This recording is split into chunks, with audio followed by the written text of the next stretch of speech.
సాయిబాబా వారి జీవిత చరిత్ర 3వ అధ్యాయము. మునుపటి జరిగిన 2 అధ్యాయములను వినని వారు నా డిస్క్రిప్షన్లో లింక్ ఇస్తాను. ఆ రెండింటిని విన్న తర్వాత ఈ 3వ అధ్యాయమును వినండి. జై సాయిరామ్. సాయిబాబా యొక్క అనుమతియు మరియు వాగ్దానమును గురించి తెలుసుకుందాం. వెనుకటి అధ్యాయంలో వర్ణించిన ప్రకారము శ్రీ సాయి సచ్చరిత్ర వ్రాయుటకు బాబా పూర్తి అనుమతిని పొందుటగా వినితిరి. సచ్చరిత్ర వ్రాయి విషయంలో నా పూర్తి సమ్మతనిచ్చెదను. నీ పనిని నీవు నిర్వర్తించుము, భయపడకము, మనస్సు నిలకడగా నుంచుము, నా మాటలయందు విశ్వాసముంచుము. నా లీలలు వ్రాసినచో విద్య నిష్క్రమించిపోవును.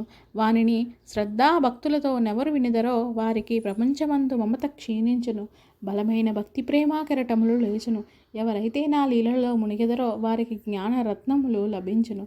ఇది విని రచయిత మిక్కిలి సంతసించెను. వెంటనే నిర్భయుడయ్యను. కార్యము జయప్రదముగా సాగునని ధైర్యము కలిగెను.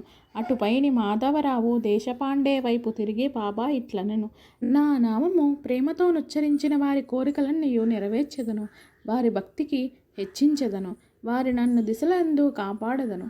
ఏ భక్తులైతే మనఃపూర్వకముగా నాపై ఆధారపడి ఉన్నారో వారి కథలు వినునప్పుడు మిక్కిలి సంతసించెదరు. నా లీలలు పాడు వారికి అంతులేని ఆనందము, శాశ్వతమైన తృప్తిని ఇచ్చెదనని నమ్ముము.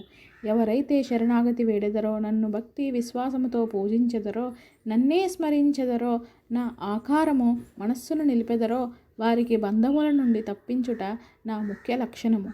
ప్రపంచములోని వానినన్నింటినీ మరచి నా నామమునే జపించుచు, నా పూజలనే సల్పుచు, నా కథలను జీవితమున మననము చేయుచు, ఎల్లప్పుడూ నన్ను జ్ఞప్తి అందించుకుని వారు ప్రపంచ విషయములదెట్లు తగులుకొందురు.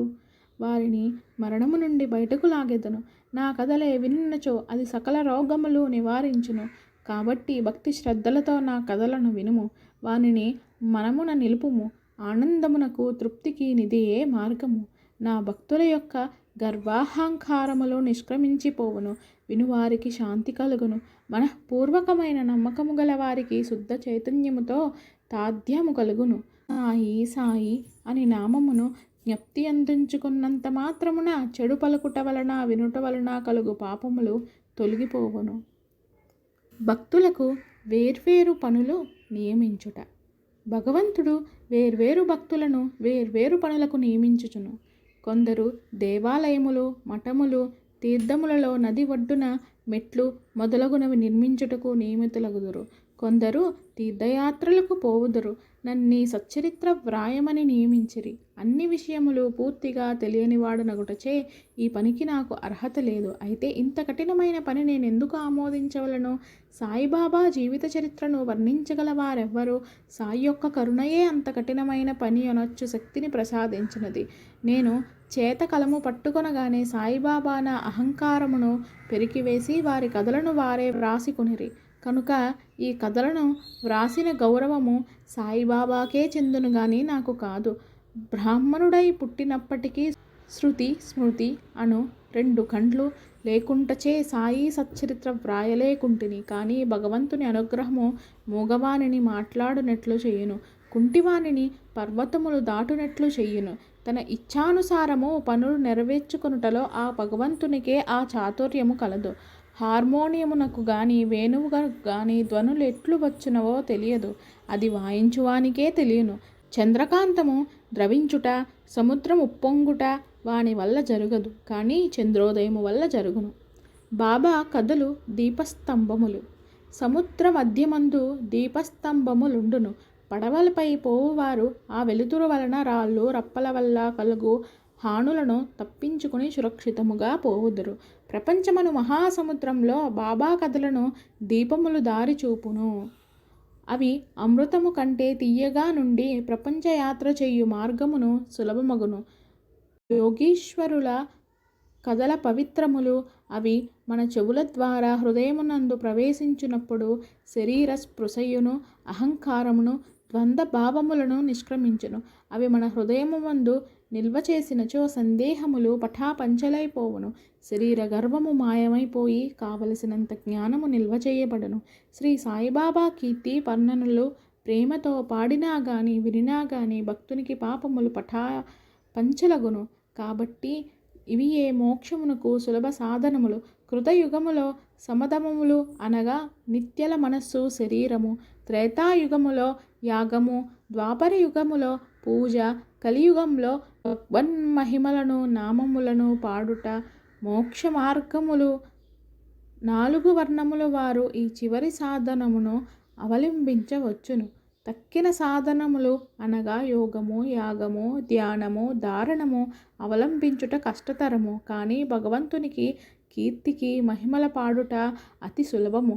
మన మనస్సును మాత్రము అటువైపు త్రిప్పవలను.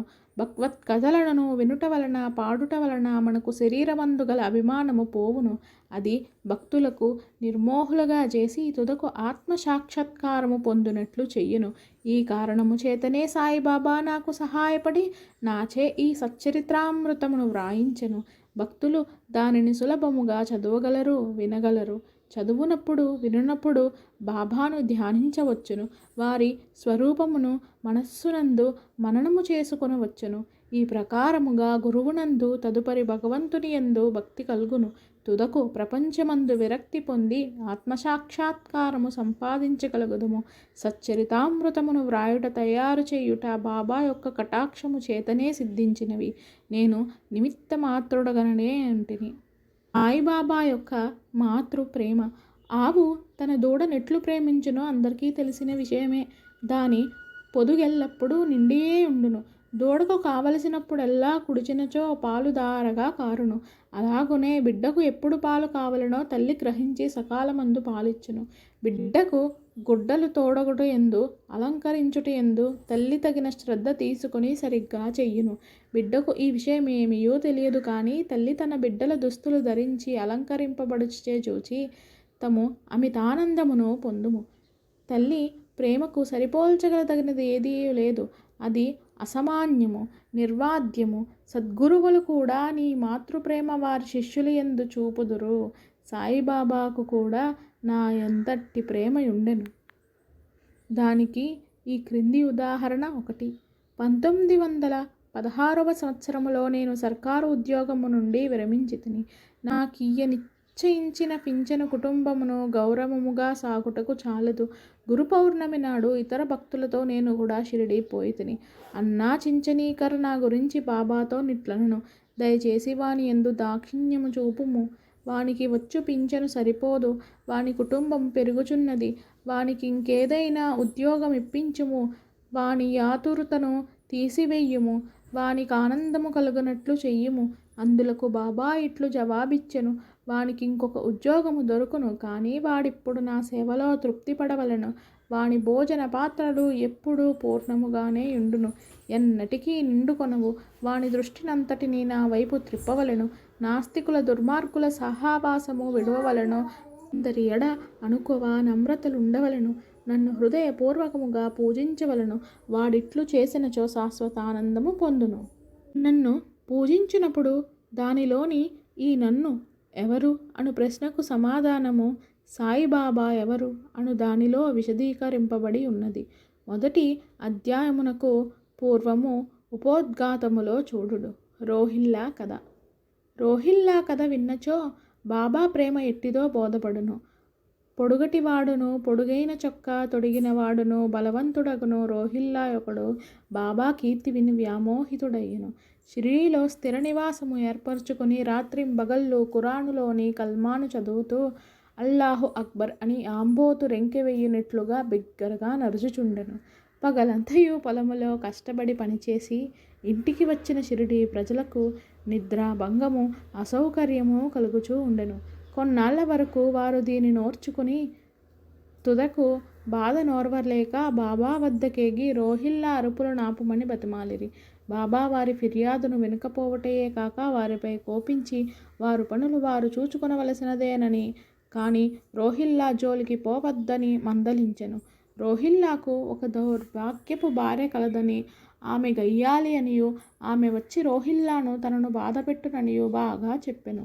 నిజముగా రోహిల్లాకు భార్యే లేదు. భార్య అనగా దుర్బుద్ధి అని బాబా అభిప్రాయము. బాబాకు అన్నిటికంటే దైవ ప్రార్థనలందు మిక్కుట మగు ప్రేమ. అందుచే రోహిల్లా తరపున వాదించి ఊరిలోని వారి నోపికతో నోర్చుకోమని, బాధను సహింపవలసినదనియు, నది త్వరలో తగ్గుననియు బాబా బుద్ధి చెప్పిరి. బాబా యొక్క అమృతతుల్యమగు పలుకులు.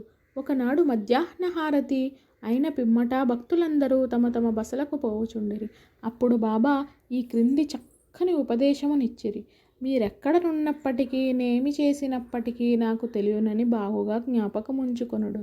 నేనందరి హృదయములు పాలించువాడను, అందరి హృదయములలో నివసించి ఉండువాడను.